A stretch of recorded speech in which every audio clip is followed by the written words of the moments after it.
If you've been told you need an endoscopy and you're feeling a bit nervous about it, don't worry, you're not alone. In this video, we're going to break down what an endoscopy is for, what to expect before, during and after.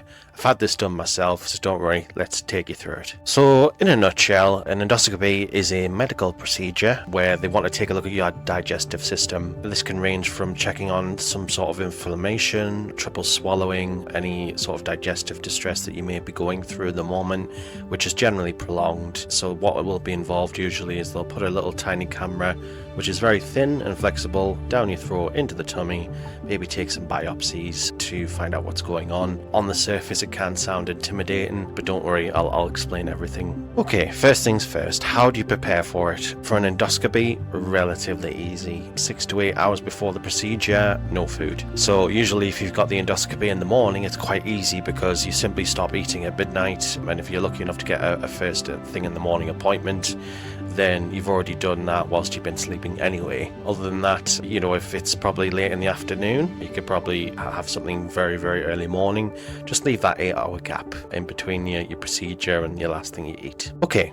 So you've done your preparation, you've done your fasting for the procedure, then it comes time for the procedure. How do you get ready for it? What to expect? There's 2 ways that you can get this done as an adult. First is sedation, which is basically not putting yourself to sleep necessarily, or an anesthetic, anything like that. It's actually to probably make you a bit, well, out of it, forgetful. You will feel like you've certainly passed out for a short period of time, and then you start to come to very gradually, but you're just not aware of what's going on around you, and it doesn't last very long. But basically the idea is that you're not going to be aware of the initial camera going in. When I got sedation done, I was talking to the nurse when they started to put the sedation in. Of course, I said to them, oh, nothing's happening, and that's the last thing I remember. And then the next thing I remember is that I was sort of coming to as they were sort of finishing the procedure.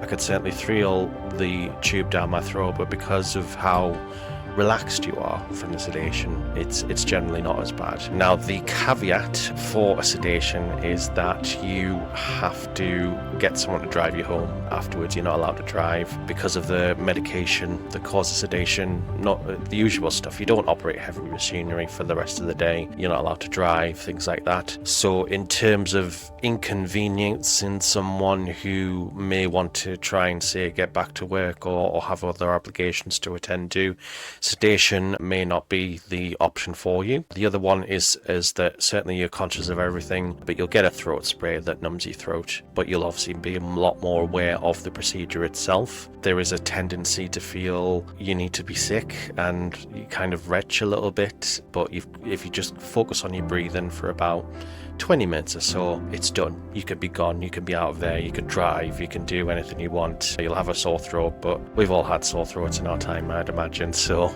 it's just a question of what fits best for you, and you will get a choice on the day. So even if you're not sure weeks beforehand and you can't make a decision, you've got that time. You will have that time. Okay, so assuming that you have the sedation part of it, you will of course be allowed to recover a bit before they send you home, wheel you back in probably on a bed.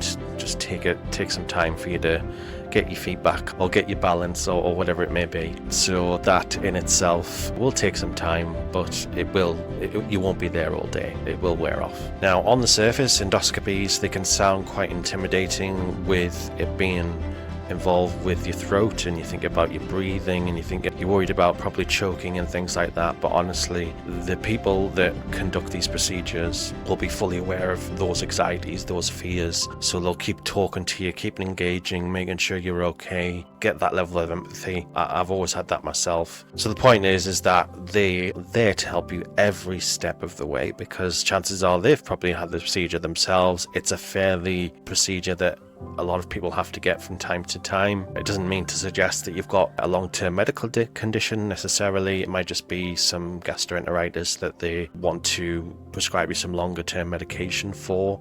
But the endoscopy is usually the first step where they just make sure that it's nothing serious and you can walk away with that assurance, whether you've got something long term or not, that you've had an investigation, and you will feel that relief afterwards. Now, if you have it done as a kid under 16, as I did, because I've had endoscopies all my life, the reason being is that I have Crohn's disease and I've lived with that for about 20 years. So having it done as a kid was a lot easier. That was anesthetic, so simple stuff. I went through the usual 6 to 8 hours no eating, knocked me out, and then I woke up and I wasn't aware of anything that happened. I'm not sure in your particular country or where you live that they still do that, but certainly I thought it was best to walk you through all 3 scenarios in case you have a young one that is due an endoscopy. But honestly, your anxieties are valid, but at the same time you'll feel those anxieties go away quite quickly. So if you found this particular video helpful, I do have other medical based videos that I am releasing. Feel free to check them out.